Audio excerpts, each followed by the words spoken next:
যত ধরনের আলু ভর্তা খেয়েছি তার মধ্যে আজকের এই আলু ভর্তাটা আমার কাছে বেস্ট। আজকে তৈরি করছি ঝাউ আলুর ভর্তা বা ছোট লাল আলুর ভর্তা। এটা খেতে কিন্তু ভীষণ ভালো লাগে, আর বিশেষ করে শীতের সময় এই আলুটা পাওয়া যায়। এই আলু প্রথমে আমি সেদ্ধ করতে দিয়ে দিলাম একটুখানি পানি দিয়ে, খুব একটা পানি দেওয়ার দরকার নেই, সেদ্ধ হয়ে যাবে এবং পানিটা একদম শুকিয়ে যাবে যখন, তখন দিয়ে দিচ্ছি সয়াবিন তেল। আর তেল দিয়ে প্রথমে কিছুক্ষণের জন্য ভেজে নিয়ে কয়েকটা শুকনা মরিচ, গোটা গোটা রসুন, তার সাথে পেঁয়াজ কুচি দিয়ে দিলাম। এখন এগুলোকে খুব ভালো করে ভেজে নিতে হবে যতক্ষণ না পর্যন্ত মরিচ, পেঁয়াজ, রসুন এগুলো একটু ভাজা ভাজা হয়ে যায়।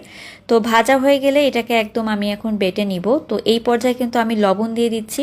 খোসা কিন্তু আমি খুলে নিইনি, খোসা সহই বেটে নিচ্ছি, আর খোসা সহ বাটলেই আলু ভর্তাটা খেতে ভালো লাগে। তো দেখতেই পাচ্ছেন কতটা আঠালোভাবে আমি বেটে নিয়েছি, আর এই আলুটা কিন্তু এমনিতেই অনেক আঠালো। লাস্টে একটু পেঁয়াজ কুচি, সরিষার তেল দিয়ে ভালোভাবে মেখে নিচ্ছি। আর এইভাবে মেখে নিলে কিন্তু তৈরি হয়ে যাবে মজাদার ঝাউ আলু ভর্তা, যেটা কিনা খুদের ভাত, খিচুড়ি বা সাদা ভাত দিয়ে খেতে ভীষণ ভালো লাগে।